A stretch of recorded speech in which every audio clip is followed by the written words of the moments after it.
In Virginia Beach, Great Neck is commonly thought of as a white area, but that assumption ignores an enclave established by Black families who forged their own safe space. The community is called Milldam, and it's over by the Great Neck Area Library. When I first heard this audio, I recognized the voice of my PE teacher at Allenton Elementary School. Hi, I'm Phyllis Haynes. She will always be Mrs. Haynes to me. Growing up, she made sure we were having so much fun and behaving ourselves. I had no idea that this extended beyond gym class. A lot of the kids centered around our house, a lot of playing and stuff was going on. They was also meet across the street, right on the corner of Chevelle and Milldam, and they knew to come in the house when the lights go out. So it was time, so we didn't really have to go and call them, so everybody was headed home or whatever. Mrs. Haynes was the secretary of the Milldam Community Civic League, and her husband was the president. But their son Paul grew up with no real idea of the extent of his parents' civic service.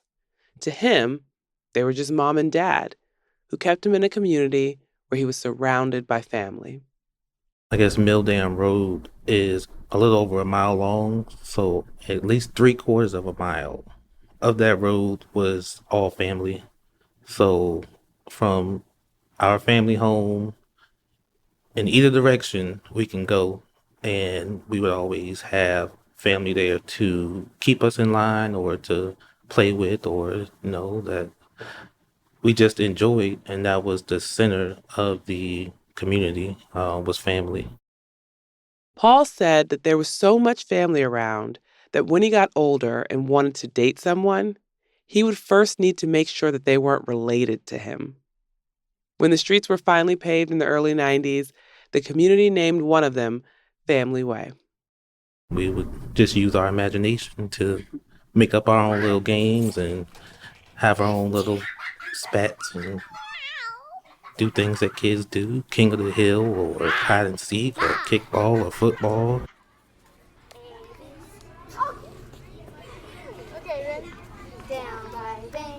One of the best times I can remember is when we finally got a basketball hoop. My dad, he originally put up a milk crate. He nailed it to the tree, and we were trying to play basketball and put a circular ball into a square box. It worked. I mean, we made it work. Paul's father, John Haynes, solved problems that extended beyond his own front yard. I knew that my father was the president of the Civic League, but of course, being a kid, I didn't understand how important that was at the time. But he was just a leader, in the church, in the community. Wherever he went, nobody was a stranger. So he talked with everybody, counseled a lot of people. Just to see him lead in that way, I think that kind of rubbed off on me. Our home at one point was through the school. Allerton was noticed as a safe home, because I think back in the 90s, they was trying to find places for safe houses for the kids to come and meet or spend the night or whatever. So our home was one of those homes.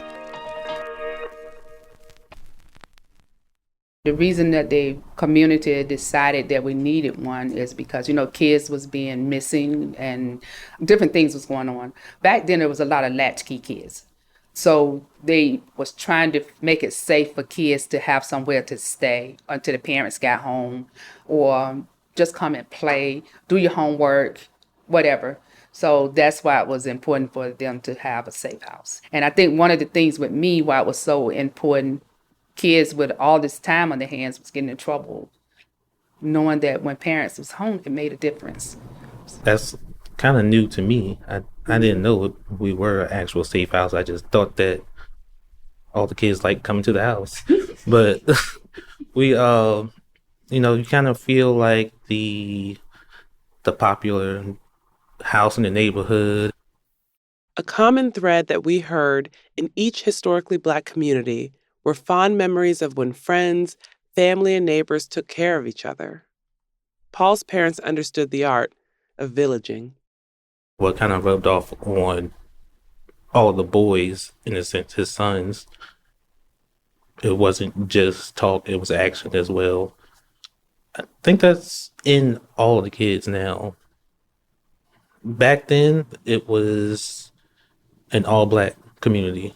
We had a few Caucasian families in the area, but the demographics changed when I was a little boy.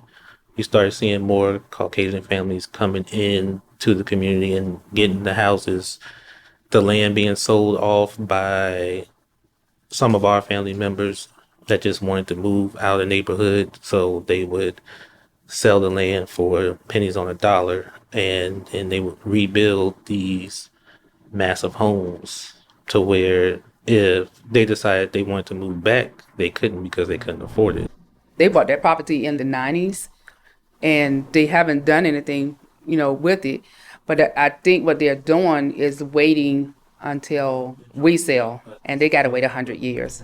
We're never selling. Right. So that is a process I'm in now, trying to reclaim that land because it is sentimental not only just to my family, but it's kind of a personal battle for me because that's my heritage. For me, I think it's still a nice neighborhood. I don't know my neighbors now because they don't come out and talk. But that was one of the things that was good back then, was that we all knew each other. We got together and we talked about things that was going on in the neighborhood. And right now we don't know what's going on in the neighborhood because we don't know each other. Communities used to have a big mama. That's where everybody met. And that's kind of what our house felt like. It felt like it was Big Mama's house where everybody gathered, everybody came. If you were hungry, you got fed. If you wanted to spend the night, it got questioned, but you could possibly, spend the night, or you can just come there and just hang out and just have a sense of freedom.